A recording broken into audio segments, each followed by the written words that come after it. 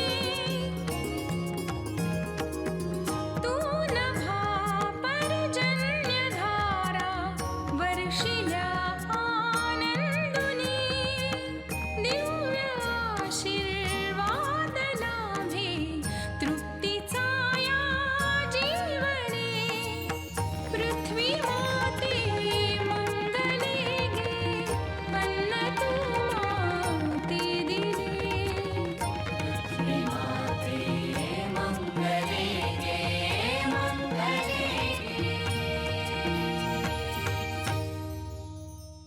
हा फारच अप्रतिम चाल अरविंदजी आणि सुवर्णा ॲज युजल तू फारच छान गायलीस.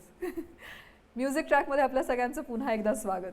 अरविंदजी हेही गाणं तितकंच गोड होतं आणि याचे शब्द मुख्यत्वे फारच सुंदर होते. कोणाचे शब्द आहेत आणि कुठल्या उपक्रमासाठी तुम्ही ही चाल केली आहे? याचे शब्द विख्यात कवी गीतकार मंगेशजी पाडगावकर अरे वा. यांचे होते. वा. आणि हे गीत मी माझ्या एका सीडीच्या प्रकल्पासाठी घेतलं आहे. एक अल्बम मी करतोय बर. ज्याच्यामध्ये आत्ता सुरुवातीला 2 गाणी माझ्याकडे रवींद्र साठेंनी त्याच्यामध्ये गायलेली आहेत. वा. आणि हे गीत मी विभावरी आपटेसाठी केलेलं आहे. तुम्ही मुळात तबलावादक आहात आणि त्याचं आम्हाला प्रत्यंतर प्रत्येक चालीतनं येतच असतं की तुम्ही जे तालाशी खेळता शब्द आणि ताल दोन्हीशी. पण सुरुवात तुमची तबलावादक म्हणून संगीताकडे वळण्यासाठी जी झाली, तुम्ही अनेक मोठमोठ्या गायिकांना गायकांना साथही केलीत. पण तुम्हाला शास्त्रीय संगीताचा प्रभाव तुमच्या संगीतावर आहे असं वाटतं का? आणि तुम्हाला शास्त्रीयबद्दल वाटणारी काय फिलिंग्ज आहेत शास्त्रीय संगीताविषयी वाटणार? मला शास्त्रीय संगीत मुळात फार आवडतं. माझ्या घरामध्ये माझे मोठे बंधू सुनील काडगावकर बर. हे शास्त्रीय संगीत लहानपणी मी लहान असताना खूप रियाज करायचे आणि त्या रियाजामध्ये मी त्याच्यावर संगत करायचो. अरे वा. त्याच्यामुळे खूप चांगलं संगीत माझ्या कानावर पडलं. क्या बात आहे. आणि त्याच्यानंतर त्याच्यामुळे हां हां. मला खूप मोठ्या मोठ्या गायकांच्या मैफिली आणि रेकॉर्डिंग्ज ऐकायला मिळाली. रेडिओवर तसं काय चांगलं हे ॲटोमॅटिक माझ्या लक्षात राहायचं. हे आपल्यामध्ये एक अंतर्भूत आवड असते बरोबर. आणि ती कुठेतरी जागृत असते नकळत आणि पुढे ती अशी अभिव्यक्त होते. म्हणजे हा एक प्रवास आहे आपला, अबोध मन, अंतर्मन आणि मन, खरंय. हा प्रवास आहे आणि ह्याच्यातनं ती अभिव्यक्ती आहे. खरंय खरंय. तर मला नंतर माझ्या सुदैवानी मला अनेक मोठ्या लोकांबरोबर संगत करायला मिळाली तबल्यामध्ये. भीमसेनजी आहेत, कुमारजी आहेत, अभिषेकी आहेत, आत्ता लेटेस्ट अजय चक्रवर्तींबरोबर वाजवायला मिळालं, राजन साजन, ह्या सगळ्यांना मला एक एक 2-2 वाजवायला मिळालं. माझं भाग्य आहे. पण ह्या प्रकारचं संगीत मी आत्तापर्यंत वाजवतोय, ऐकतोय, त्याचे हे संस्कार आहेत आणि हे कुठेतरी त्याचं रिप्रोडक्शन आहे असं मला खरंय वाटतं. खरंय खरंय. आपण जे रुजवलेलं असतं तेच उमलून बाहेर येत असतं असं म्हणूया. पण तुम्हाला कधी शास्त्रीय संगीतातील कुठला उपशास्त्रीयचा प्रकार वगैरे कंपोज करावासा वाटला का? तुम्ही असं काही केलंय कधी? एखादी ठुमरी, दादरा, तराणा असं काही? ठुमरी दादरा नाही, पण माझ्याकडनं तराणे झालेले आहेत. अरे वा. आणि ते असेच ह्याच ऐकण्यातला एक आउटपुट येतो. बरोबर. आणि काही तराणे माझ्याकडनं झाले आणि ते मी शास्त्रीय संगीताशी त्याचं व्याकरण म्हणजे त्याच्याशी बसते का, जमते का गणित, याचा मी अंदाज घेतला आणि ते चांगल्यापैकी माझ्याकडून होऊन गेले असे. एखादा तराणा आम्हाला ऐकायला जरूर आवडेल. जरूर. कुठल्या श्याम रागातला? कल्याण रागामध्ये एक तराणा केलेला आहे. बर. आणि तो द्रुत एकतालामध्ये आहे. राजेशजी दातार ते गातात सादर. जरूर जरूर.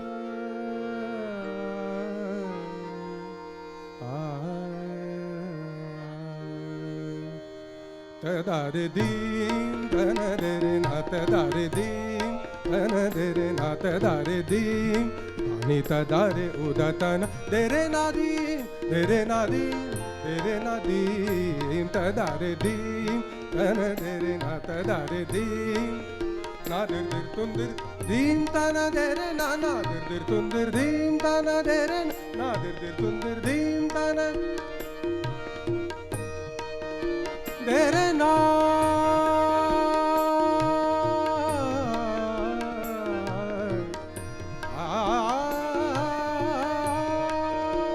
ना दिर दिर तुंदिर दीन तना देरे ना ना दिर दिर तुंदिर दीन तना देरे ना ना दिर दिर तुंदिर दीन तना देरे ना दीन तना देरे ना तना देरे ना दीन तना देरे ना तना देरे ना दीन तना देरे ना धा किट तक दुम किट तक तक राम धागे तेरी किट दीम धागे तेरी किट दीम धागे तेरी किट दीम तदारे दीम तने तेरे ना तदारे दीम दीम तने तेरे ना तदारे दीम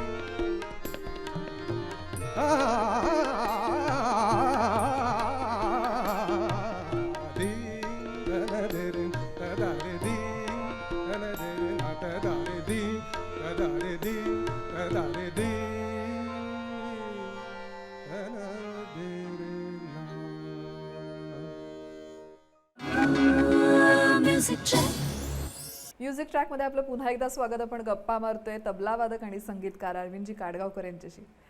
अरविंदजी, तुम्ही मगाशी पण उल्लेख केलात की तुम्ही शास्त्रीय संगीताच्या वातावरणात वाढलेला आहात आणि तुमच्यावर त्याचा प्रभावही आहे. पण आजकालचं जे संगीत आहे, लोकप्रिय संगीत, तर त्यातला ठेका तुम्हाला आवडतो का एक तबला वादक म्हणून, किंवा त्या संगीताविषयी तुम्ही काय सांगाल? ठेका म्हणजे त्यामध्ये बरंचसं शास्त्र हरवलेलं आहे आणि मग तो ठेका जो राहिला शिल्लक त्याबद्दल मी बाकी काय बोलणार. पण काय आहे की सगळ्याच गोष्टी वाईट नसतात, त्यातही काही चांगलं घेण्यासारखं असतं आणि ते मला आवडतं. आजच्या संगीतामध्ये वाढता प्रभाव जो आहे, आता पॉप म्युझिक आपण जे म्हणतो, हो, पॉप म्युझिक म्हणजे पॉप्युलर म्युझिक. आता पॉप्युलर म्युझिक जे आहे हे आपल्या शास्त्रीय संगीतात पण आलेलं आहे. म्हणजे शास्त्रीय संगीतातून उपशास्त्रीय संगीत आलं, नाट्यसंगीत आलं, भावसंगीत आलं. हा पॉपचाच एक प्रकार आहे. खरं आहे. आणि याच्यामध्ये हिंदी म्युझिक डायरेक्टर्सनी खूप चांगले प्रयोग केलेले आहेत आणि जे श्रवणी आहे ते पॉप म्युझिक मला आवडतं. आणि माझ्या संगीतामध्ये सुद्धा मला शास्त्रीय संगीताचा वेस्टर्न म्युझिकशी खूप चांगली सांगड घालण्याचा प्रयत्न करावा असं वाटतो. त्याच्यामध्ये जी मेलडी आणि हार्मनी असते ती टिकवून, ती मला खूप आवडते आणि तसा मी एक प्रयत्न करतो. अरे वा, आणि अनुषंगिक त्या दृष्टिकोनातून काही चाली होतात माझ्याकडनं. अरे वा, असं पण काही आतापर्यंत आम्हाला तुम्ही ज्या चाली ऐकल्या याच्यात तुम्हाला जाणवं असेल की मेलडी हार्मोनीकडे माझा चांगला कल आहे. बरोबर आहे. आणि सगळ्या प्रकारच्या चाली करता आल्या पाहिजेत, म्हणजे साध्या, सोप्या, लईला आड, सगळ्या प्रकारच्या. तिथे तुमची खासियत आहे, लईला आड. मी तबला वादक आहे बेसिकली, त्यामुळे ते ऑब्व्हियसली येणारच. पण त्यात इस्थेटिक असावं. बरोबर, नुसतंच ऑड करण्यात मतलब नाही, खरंय, अगदीच वृक्ष आणि ऑड करण्यात मतलब नाही, त्यामध्ये इस्थेटिक असावं. आपल्या ह्या एपिसोडची वेळ खरं तर संपत आली आहे, पण तुम्ही म्हणालात तसा एक प्रयोग तुम्ही जो करता की वेस्टर्न हार्मनी आणि ह्या सगळ्याचा वापर तुमच्या चालींवरती, तर असं एखादं गाणं आम्हाला ऐकायला आवडेल.